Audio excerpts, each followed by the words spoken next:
Olá pessoal, hoje eu queria falar com vocês sobre algo que parece incrivelmente chato, mas necessário.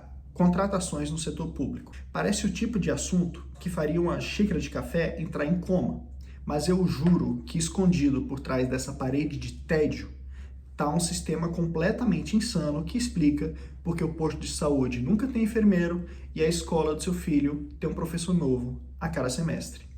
Pensa assim, se você trabalha numa empresa privada no Brasil, a lei te protege como um filhote de capivara. Tem CLT, tem Justiça do Trabalho.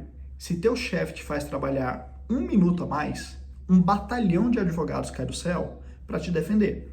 É um sistema tão rigoroso que se você demitir um funcionário, precisa preencher mais papelada do que a NASA para lançar um foguete. T-5, 4, 3.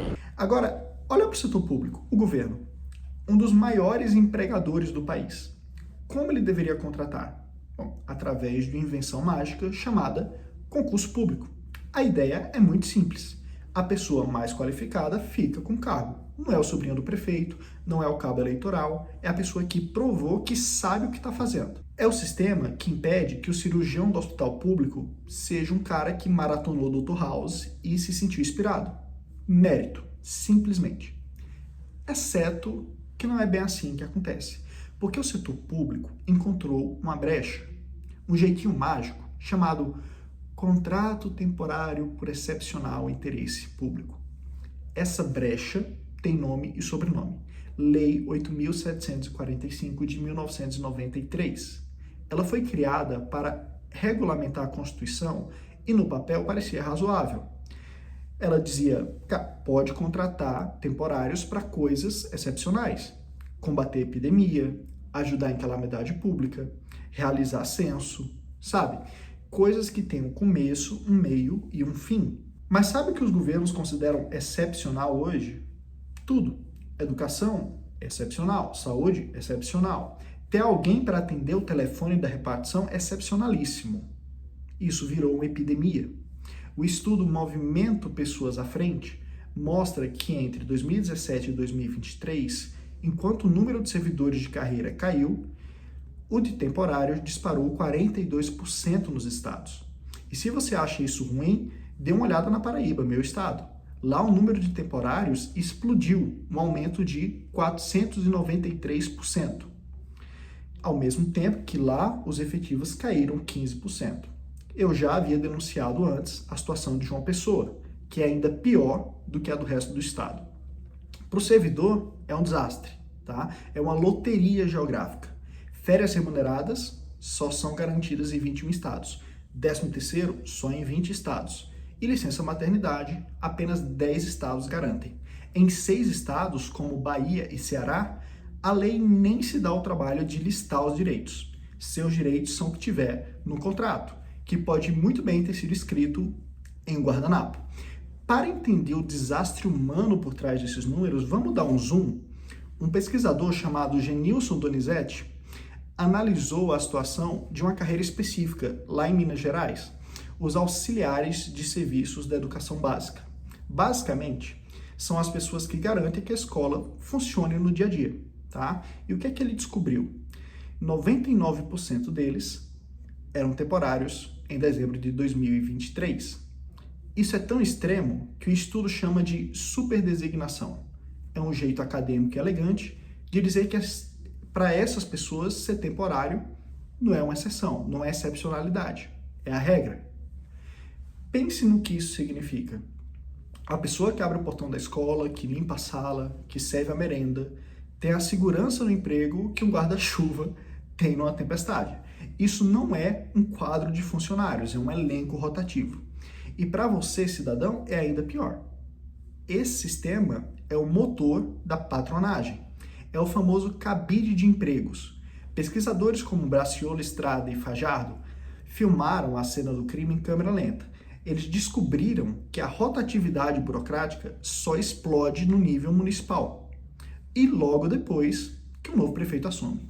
E adivinhe qual tipo de funcionário é trocado? Exatamente. O estudo mostra que o número de novos servidores temporários aumenta em 14 pontos percentuais nesse período.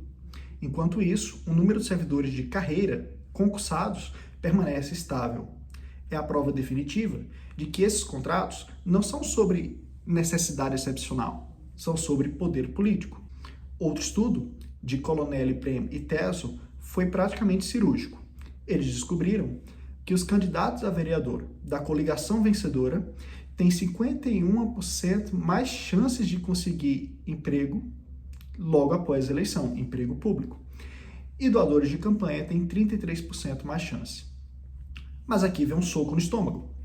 A pesquisa provou que a patronagem leva à seleção de pessoas menos competentes. E como é que eles provaram isso? Bom, os contratados por conexão política tinham menor probabilidade de ter a educação que o cargo exigia, e seus salários no setor privado eram mais baixos do que o setor público. E qual é a desculpa oficial para isso? É uma lei com nome muito sério, a Lei de Responsabilidade Fiscal. Ela impõe um teto. Os estados e municípios não podem gastar mais de 60% de sua receita com a folha de pagamento. A justificativa, então, é que os contratos temporários são a ferramenta flexível para não estourar esse limite. Parece prudente, só que não, porque a realidade vira esse argumento de cabeça para baixo. Lembra da Paraíba, o estado que aumentou os temporários em quase 500%, enquanto cortava efetivos? Pois bem, em 2023, ela estava confortavelmente abaixo do limite de gastos. Em Minas Gerais, que aumentou servidores de carreira e reduziu temporários, estava acima do limite.